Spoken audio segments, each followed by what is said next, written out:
Ayan, magandang umaga, magandang tanghali, magandang gabi sa inyong lahat, mga kababayan ko sa Pilipinas. Makis Reaction, nagbabalik. Ayan, napakasaya at napakasarap marinig ang ating mahal na Pangulo na nandun na yung saya niya at sigla habang siya ay ini-interview. Ayan, po yung tinatawag nilang ambush interview sa Netherlands po. Ayan, atin pong pakinggan, ating alamin. Have to rest.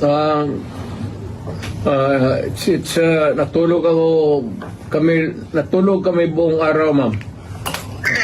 That's nice to hear. Okay, sir. Unang-una, how are you po? Talagang ang daming gusto magtanong, kumusta po si President Duterte? Sa awa ng Diyos, okay ako. Wala nga. Okay, sir. Hindi na po ako magpapaligoy-ligoy pa, sir. No. Nitong weekend, lalo na kahapon, ang dami hong nagulantang at nagpanik dahil dun sa balita. Ano po ba talaga ang nakarating sa inyo, sir?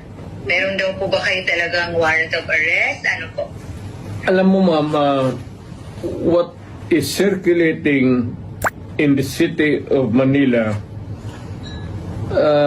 it's almost the same that's being bruited around dito because of the communications, very easy. As a matter of fact, it's almost instant, ilang segundo lang. So ang masasabi ko, ma'am, is though I do not claim ignorance about the moves before and long before and after a few months of respite, nandiyan na naman yung issue. So I guess this mga ano na ito, issues, I would call them, would hound me until the dying days of my life. Okay. So, ano to, sir? So, they won't really stop. Again? So, talagang hindi sila titigil, sir? No, as I remain,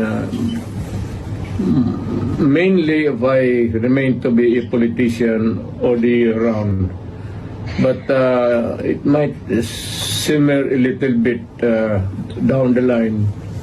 Siguro pag hindi na masyado ako active. But for as long as I am there in the political arena of the Republic of the Philippines, I would be a constant, not really issue, but a good copy for whatever I say or whatever I do, and what happened yesterday and what will happen tomorrow.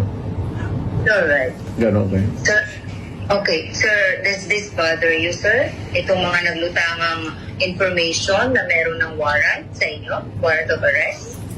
Alam mo, ma'am, sa totoo lang, I have been in politics for almost nearly 30 years. Been mayor and lahat na klaseng issue. Firstly as vice mayor, then congressman, then as president. Hindi ko naman siya nasabi minamaliit ko. Pagyayabang yan eh. But it's almost an day in, day out, month long, year after year. It's has become an irritation, really. Especially if patanda ka na and you still have to deal with the same questions and issues until now. Pero I take it as part of my political life. Kasi nandyan ay early on nagpasok ako sa gobyerno as a prosecutor that verily as early as ilang taon lang pumasok na ako sa politika. Okay. Sir, kung sakali nga po na meron at kayo ay pasomon po, will you appear? Again, ma'am.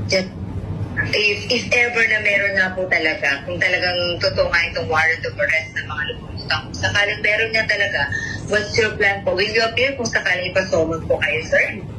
I would say that not really appear on non-appearance, but I will deal with the problem directly, frontally. As a lawyer, gagamitin ko na yung pagka-abogado ko. Okay, sir. So, suffice to say that you have been prepared for this po, Mr. President? For the longest time. For the longest time since, as far as I can remember, ma'am, maaga ako nung ilang years early on, so that to be around siguro, put it lightly, mga first 5 years, first term, second term, nandyan na yan.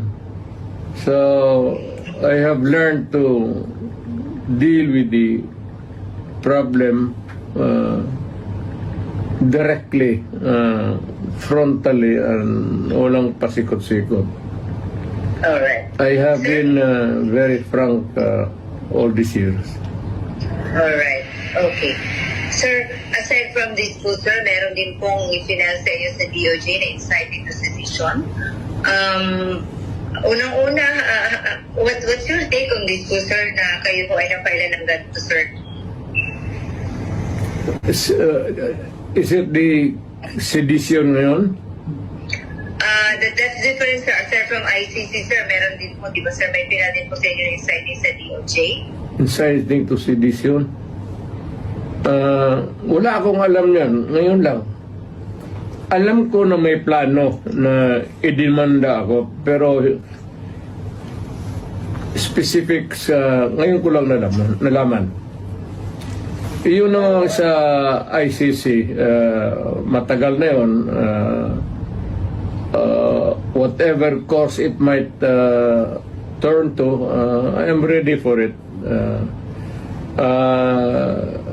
Kasi dumaan ako sa trabaho ko, ma'am, as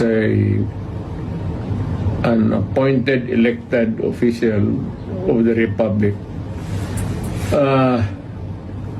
I do not there no excuses to give. I offer no apology. I did what I did because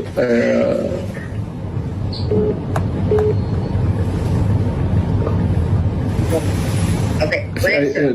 to continue, I said I did what I had to do kasi trabaho ko at ginawa ko. Whether or not it would run me down or push me up, it's too early and it for history to make the accurate count. Wala ako. I do not want to judge myself except that I answer the problem, the questions, whenever it crops up. Alright. Okay. Sir, amidst all these, issues about your, the arrest warrant po ng ICC, pinag-uusapan din po ngayon, syempre, yung impeachment po ni VP. Is it true that are you really going to join in his defense panel, Mr. President? In her, rather, defense counsel po. In her defense team. Yes. Yes. You still join, sir? Pero Yes. you want the defense, the lead counsel anymore, sir? Well, I will deal with the multiple problems as they come along, and there will be a lot of them. But the basic issues remain the same. Alright. Sir, Nagkausap na po kayo ni VP? She was beside me a few minutes ago, after dinner.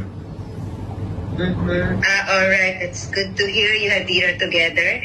Sir, ano pong pinayo niyo sa kanya, sir? If there's any po. Pag nawala ako sa political scene, either natanggal ako o namatay ako or whatever, for any reason, sabi ko sa kanya, hiningi ko na sa Pilipinas na tulungan ka pagdating ng panahon mo. At tumakbo ka ng presidente. At continue. Hindi ko hinarang yan, ma'am. Ngayon na lang. Of late. Because I think I'm pretty with this kind of problem pa ulit-ulit. Sabi ko, sige, sundin mo na for all the unanswered issues, ikaw na ang magpatuloy ng sumagot. At kung mapresidente ka man, sundin mo lang yung style ko at okay ka. Huwag kang matakot, sabi ko, makulong ka.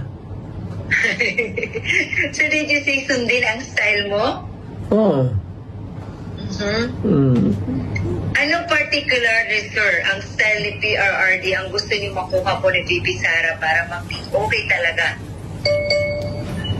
You cannot change the Philippines overnight into a trouble-free country.